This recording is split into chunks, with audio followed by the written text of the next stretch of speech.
I want. I turn a business out of nothing into something I love. What's good, y'all? It's your big homie, the Armchair Operator, and today we are back with another versus video. So today's video, what we're gonna do is we're gonna put the Canik rival steel frame up against the Smith & Wesson M&P 2.0 metal frame competitor.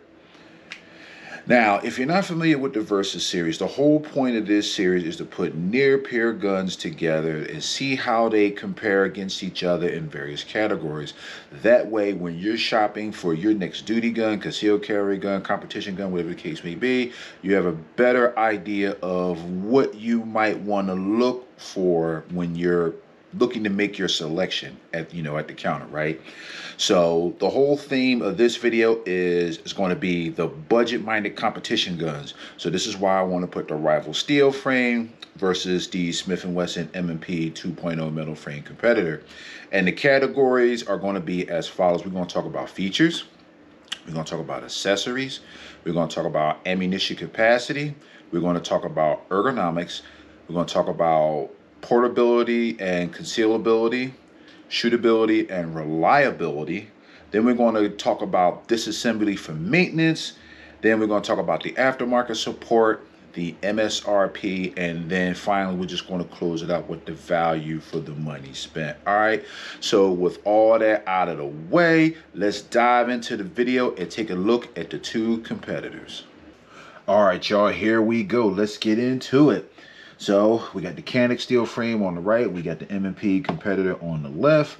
But before we get into this, we're going to check both firearms. Okay, as you can see, this particular one has an RS chamber flag in it, but we're going to verify its status anyway. All right, so as you can see, that chamber is clear and there's no magazine in the gun. This particular gun is unloaded. And we're going to do the same thing over here. As you can see, orange chamber flag. As you can see, there's no round in the gun. There's no magazine in the gun. Both firearms are clear and we are in a safe, controlled environment. All right, so now, first things first, let's talk about the features. So we're just going to go through this really quickly. As far as sights go, as you can see, on the M&P competitor, we have the fiber optic front sight, tritium filled, blacked out rear. And on the rival steel frame, we have the fiber optic front sight, blacked out rear, and adjustable sights. So as far as the sights go, I'm going to give the point to the M&P competitor. Reason being, these sights are useful in low light and no light situations because of the tritium, and you still have that good fiber optic front sight for daylight conditions, whereas the rival steel frame, you just get the fiber optic front sight, which is great during the daytime but is basically useless in the dark. So that's why I'm gonna give the point for the sights over to the M&P. And moving on from the sight, so let's talk about the slide. So let's look at the slide. So with the slide, we have a nice aggressive texture for the Canik up front, and it's pretty standard in the back. Pretty standard. It's pretty good. We have lightning cuts on both sides here and on the top. Okay, and for the competitor, with the competitor, we have, I would say, a better balance of texture overall. The front is nice and grippy. The back is nice and grippy. Plus on the back you have, I don't know if the camera can catch that, but it's kind of like these little indents right here. They kind of act like ears a little bit. And you kind of have them up front as well. So overall, the slide serrations, I would say that the M&P takes it for me, simply because they have a better balance of grippiness both in the front and in the back. Now from there, continuing on with the features, let's talk about the Picatinny rail. So as you can see, both guns have a Picatinny rail, but I like the Picatinny rail on the Canik Rival S more so because it has that extra slot in it. So it makes it it's better to put a better variety of lights or whatever you want to put underneath there. You know, you have the additional rail space, whereas with the M&P, you only have 3. So I would give the Picatinny rail over to the rival steel frame. Now, let's go down to the trigger guard. So the trigger guard on the M&P is just your basic trigger guard. Nice, smooth, nothing to, nothing to write home about. Decent enough space in here if you if you need to manipulate the trigger with gloved hands. So that's all well and good. Now, as far as this guy goes, the Rival S, you have a wider trigger guard, and you have some texturing here, and you have a double undercut here. I don't know if you can see that, but that's the texture, and that's the undercut. So as far as the trigger guard goes, that feature, the Canik Rival steel frame takes that one. That has a better trigger guard. And now that we're talking about trigger guards, let's talk about the trigger. So it should be well known that the Canik has a better trigger, but I'm just going to show y'all anyway. So, all right, real quick, we're going to start with the M&P. So here's the take up with the M&P. Here's the take up, right? And that's the break. And the reset, that's the reset. Bring it in again, bring it back, that's the reset. All right, not a bad trigger if you ask me. But now we're gonna talk about the Canik. All right, so now watch this. That's the take up, that's the break, and that's it. Do it again. And reset. There you go. So I mean, you gotta feel it to really get the full gravity of how good this Canik trigger really is. So trigger obviously is going to go to the rival steel frame. Now we're going to talk about the magazine release. So here's the thing about the magazine release. The competitor comes with its competition magazine release is quite a bit larger. It's actually larger than the rival steel frame. This is the standard magazine release, and I installed this mainly because the competition version it just got in the way. I mean, it's great when I'm shooting with my dominant hand or my right hand. If I'm holding the gun, it's, all well and good and fine. But the minute I go offhand, it gets in the way. And that's something that I noted in my rival competitor, my M&P competitor review. As you see where my knuckle is right there, I don't know if you can catch that, but so that raised magazine release really gets in the way there. Whereas on the rival steel frame, it has a raised magazine release, but you also get more options. So this is the smaller of the 3 that you have available with this particular gun. And on top of that, if I want to run this gun without the magazine release on here, I can do that. All I gotta do is take the screw off, and this raised portion just come right off, and it could just be a more flush fit magazine release. So as far as magazine release, got to give it to the rival steel frame. And the last feature I'm going to talk about is the optics mounting solution. So basically, they're both optics ready, and they both come with optics plates. I'll talk more about the optics plate when I get into the accessory portion of this versus, but they're both optics ready, and they both come with optics plates, so that will be a tie. So for the features, I have to give the point to the rival steel frame. It just takes more categories in the features department. Okay, so with that being said, let's head on over to accessories. Next, we're going to talk about accessories. So to start this things off, we're going to start off with the cases that come with both particular guns, right? So both guns come with a nice hard lockable case. You can travel with these, you can secure your guns with these. Both are pretty good, and they're both high quality. They're both very sturdy. If I had to choose one, I like the Canik case because it has a smaller footprint than that of the Smith & Wesson. But I mean, honestly, I like the Smith & Wesson case too. I mean, they're both really good, really solid, really durable. So if I had to pick, I really can't. for me, they're a tie. So let's just get into the other accessories, shall we? So let's just rotate these two around and open them up. All right, so here we go. Obviously, you don't see the guns right now, but, well, let's talk about that. So let's bring the guns in real quick because we want to talk about these. So, as you can see, both guns come with an aluminum mag well, which is really good. You know, you can use them for competition, right? So, now that we have that aside, let's talk about the grip options. So, well, let's just bring this back. So, the M&P gives you 4 interchangeable grips, right? So, you got the small, I believe, yeah, so you got your small, you got your medium. This is the one that comes on the gun when you first get it from the factory. You got the medium large. As you can see, this has the beaver tail, and you have the large one, which I already have on the gun. So this is the largest of the grips. The grip texture is the standard M&P 2.0 grip texture, which is aggressive. Not super aggressive, make your hands bleed, but aggressive enough to help you hold on to the gun. Whereas the Canik Rival, now the Rival steel frame has wraparound grip panels, and they come with 3. Believe this is the medium one. This is the one that comes installed on the gun when you first get it. This is the smaller one in case you have smaller hands, and this is the larger one, the one that I have on the gun. And as you can see, this particular portion of the grip, the hump, essentially extends out further depending on which one you put on there. So as far as grip texture goes, they're basically actually very similar to each other, so they get a tie for that.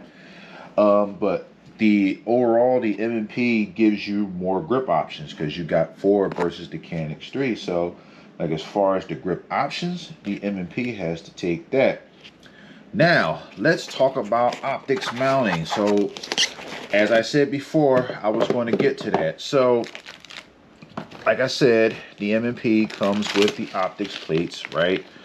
So here are the optics plates. You get 7 of them, if I'm not mistaken. Yeah, you get 7 plates. 1, 2, 3, 4, 5, 6, 7. All right, so you get the 7 plates. These are all polymer plates, by the way, just so you know. Just so you know, let me bring it over to the camera so y'all can see it, right? 1, 2, 3, 4, 5, 6, 7. So you get these, and you get the screws to go with that. Now, as far as the Canik goes, let's slide this out of the way. This is the other reason why I say I like this case more. All the different compartments. All right, so check it out, right? We got our optics plates over here for the Canik. And these are all metal plates.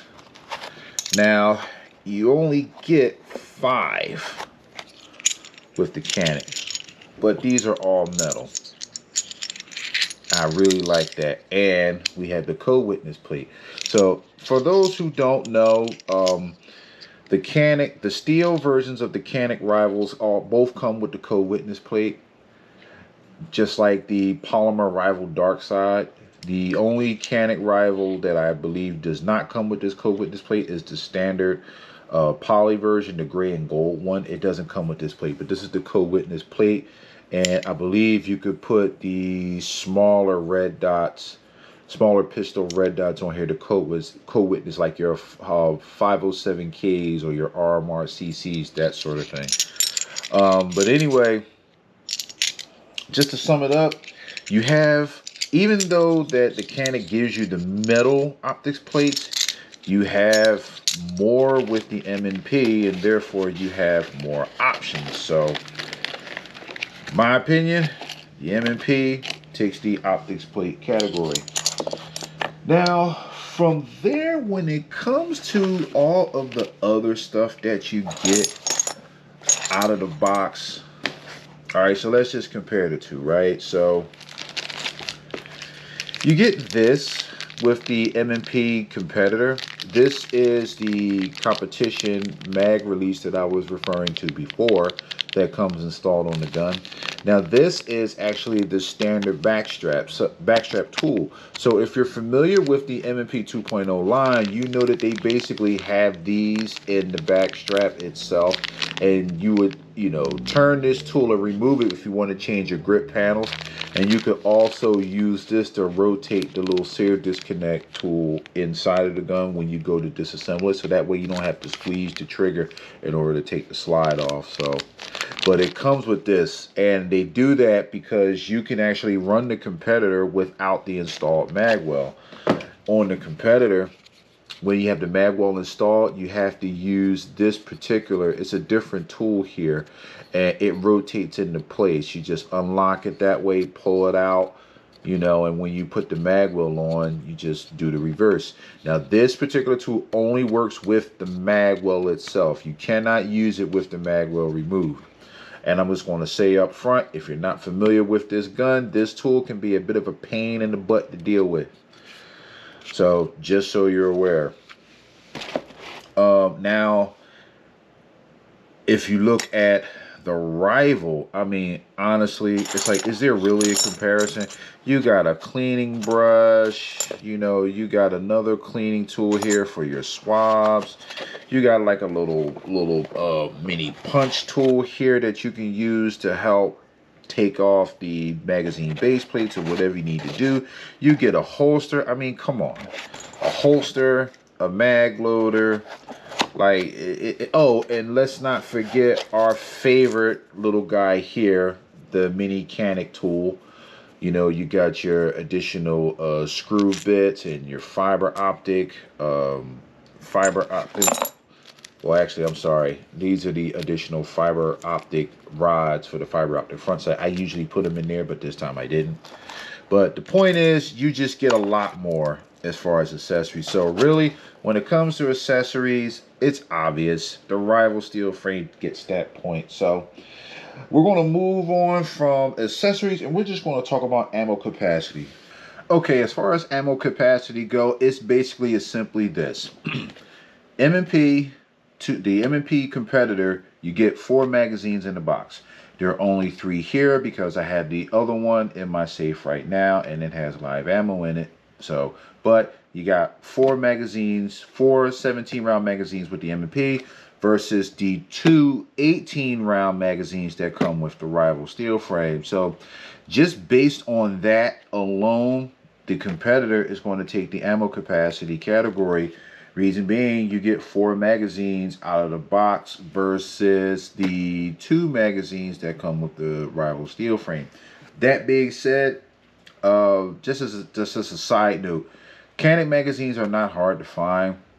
So you can pretty much find them at either your local FFLs or online, whatever the case may be. I actually have 3 additional 20-round magazines that I typically use when I go to the range. Also, these magazines are, you know, you could expand these to make them 20-round magazines if you can just source the magazine extensions. But that part is easy. So finding magazines for the Canik rival steel frame is not going to be difficult. However, let's go on over to the Smith & Wesson. Now, these are 17-round magazines for the Smith & Wesson. These are basically just your standard M&P magazines, just with a different base plate installed. And the reason for this particular base plate is to allow you to seat these magazines in the competitor with the magwell installed. So if you saw my other review, then you would know that you can't install the standard M&P 9mm 17-round magazines with the standard base plates into this gun with the magwell installed. Reason being, there's not enough clearance in this area in the magwell. There's not enough clearance with the standard magazine base plate. So that's the reason why they did that. However, I will say that if you take this magwell off, you can use the standard 17-round magazines in the competitor. So I just wanted to put that out there in case anybody was curious. But once again, just to recap, ammo capacity goes to the Smith & Wesson because you get more magazines out of the box versus the competitor. All right, so moving on to the next category, we are going to talk about ergonomics. All right, y'all. So for ergonomics, first things first, let's start with the actual texture of the grip itself, right? So, like I said before, this is the grip texture of the Rival steel frame. It's pretty aggressive. It's actually really good. It really allows you to bear down on that gun and to keep it under control under recoil. So it's actually pretty good grip texture. And as most of us know that are familiar with the Smith & Wesson M&Ps, M&P 2.0s, they have aggressive grip texture. Now, here's what separates the two. You got this polymer piece in the front of the competitor, and you got the same grip texture all the way around, whereas on the Rival steel frame, you do have the checkering right here. You do have this checkering, which is good, but it's not as grippy as this polymer piece. So grip texture wise, I got to give that over to the M&P because it just has more of that excellent grip texture that we've all become accustomed to. So while we're on the subject of texture, let's talk about the frame texture. So basically the M&P really doesn't have any. It's pretty smooth. I mean, you got a little texture here on the takedown lever, but not really, you know. So that's just basically that. Whereas the Canik has these little panels right here.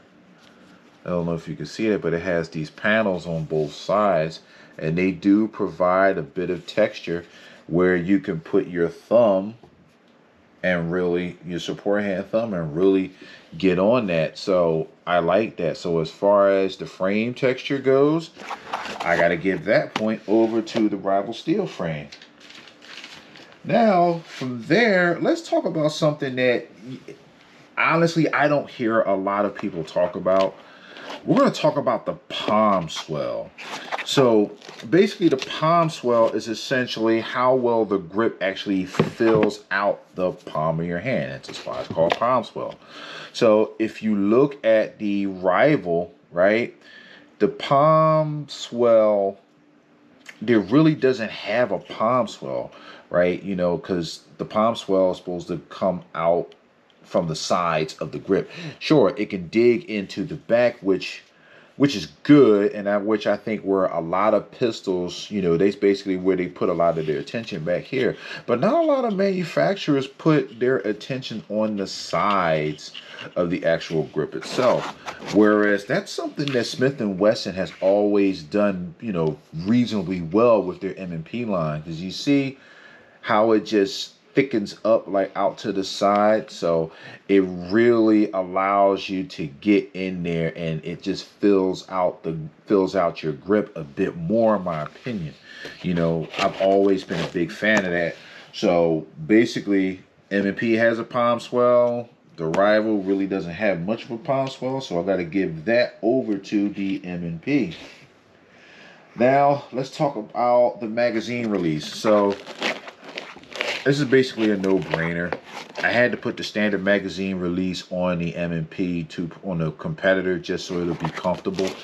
And the steel frame, the Rival steel frame, is still running the standard small extended magazine release. So magazine release, I didn't even have to make any changes with the Rival. So the Rival is going to get the point as far as magazine release. And basically they both have a pretty decent beaver tail, so I would call that a wash. So I mean, overall, both guns do different things pretty well as far as the ergonomics category goes. So that being said, ergonomics is a tie. There's no clear winner there. So let's move on to portability and concealability. Alright, so for portability, it's basically this. Which gun is lighter? So the Rival steel frame clocks in at 43 ounces, which is pretty sizable for a semi-automatic handgun. Whereas the M&P competitor clocks in at 29 ounces, which is pretty substantial considering this is a gun with a 5-inch barrel. But, I mean, simply put, if you're walking around all day, whether you're talking about duty use or competition, would you rather carry a 29-ounce gun, or would you want to carry a 43-ounce gun? I mean, that's just about as straightforward as it gets. So as far as portability goes, M&P competitor is going to get that one. Now, when you're talking about concealability, now granted, neither one of these guns are concealed carry handguns. However, if you check the dimensions between the two, I mean, really, you got a slightly shorter slide and barrel with the M&P competitor. And like as far as the grips go, I don't know. They look like they're about the same, but you can definitely see that the slide on the M&P is thinner than that of the Canik. So, I mean, it's a slightly smaller gun, not by a whole lot, but even so, it's more concealable. So when it comes to portability and concealability, the winner is the M&P competitor. Okay, now let's talk about shootability and reliability. Okay, now we're going to talk about shootability and reliability. But first, let's start with let's start with reliability. Both guns have been reliable throughout their 1,000 rounds of testing, and also during the comparison. So for reliability, it's basically a wash. It's a tie for reliability. Now, let's talk about shootability. And to talk about shootability, I'm going to put a couple of images on the screen. And essentially, I did 2 rounds. So we had a target at 5 yards, 7 yards, and 10 yards. And each gun got a total of 50 rounds. For 50 shots for each round. So the results are simply this. For round 1, the rival steel frame had a total of 49 hits and 1 miss. The M&P competitor had a total of 41 hits and 9 misses. That will give the rival steel frame round 1.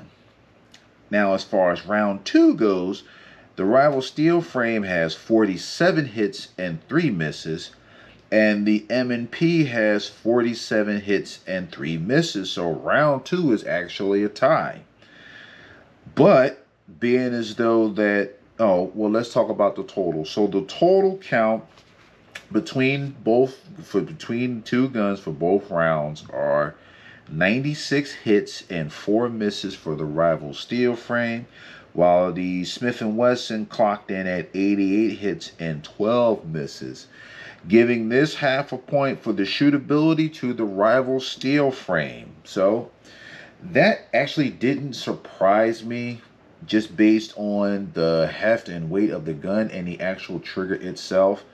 So the rival steel frame takes the shootability half a point, and it's a tie far as reliability. So now, with all of that out of the way, let's go move on and talk about the disassembly.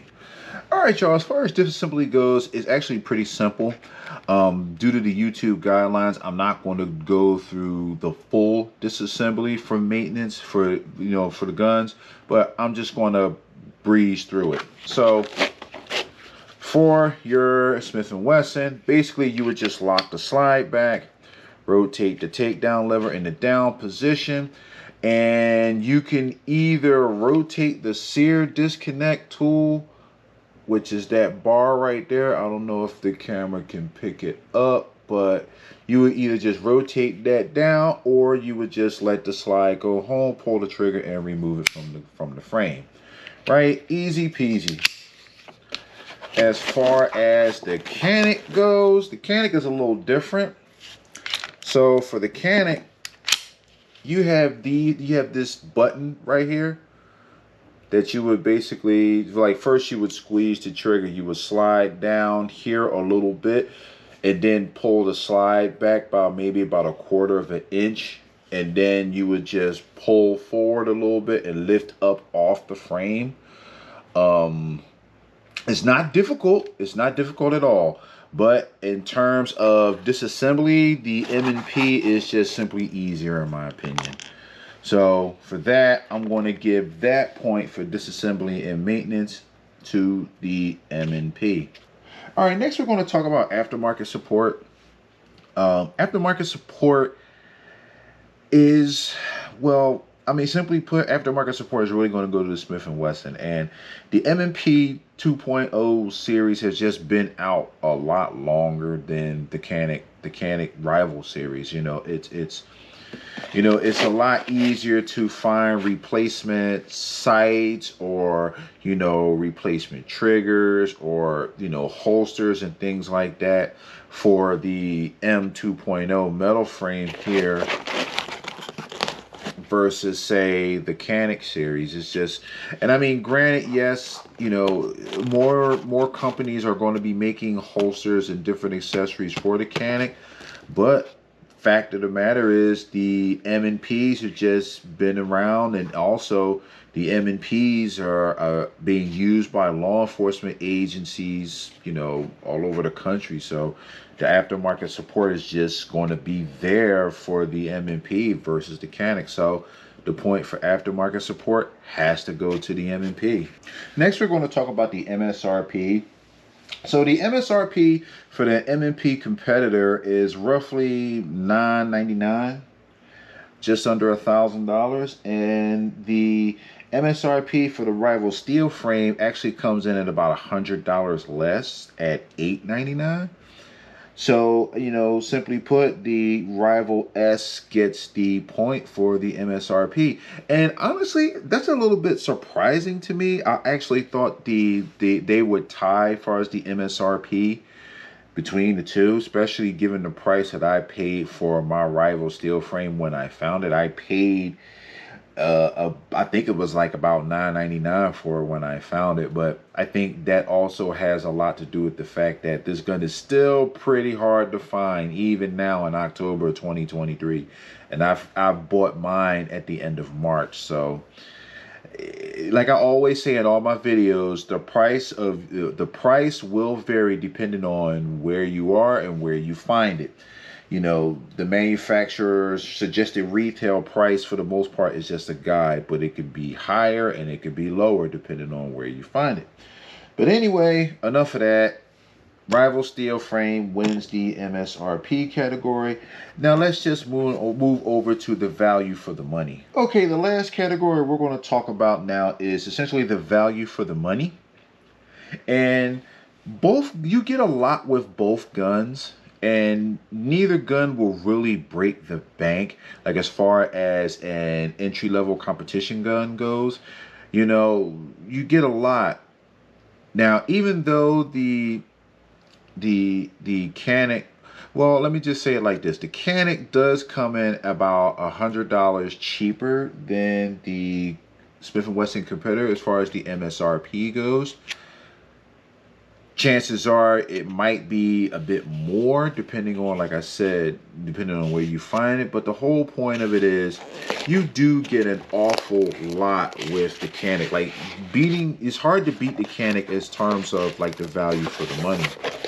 And I mean, you just get all this other stuff, right? And plus, the optics mounting plates. Now granted, yes, you have more options as far as the optics mounting solution when it comes to the Smith & Wesson because you have more plates, but at the same token you get 5 high quality steel plates here, one with a co-witness. And that's another thing that I didn't mention before that I'll mention now, is that you at least have some co-witness capability with the rival steel frame. With the M&P competitor, you really don't get that option. And the reason you don't get the option is, simply put, the sights are too low. Once you mount your optic here, you basically eliminate the sights because you're going to be dependent on the red dot. And I think that's a shame. If these were raised sights, it would be so much better. I mean, even the 10mm Performance Center has raised sights. So if these had raised sights, at least you would be able to co-witness with your optic And like I said, these are really good sights. So once you mount a red dot on this, you pretty much make these null and void. So, I mean, as far as the value for the money, honestly, I got to give it to the Rival steel frame.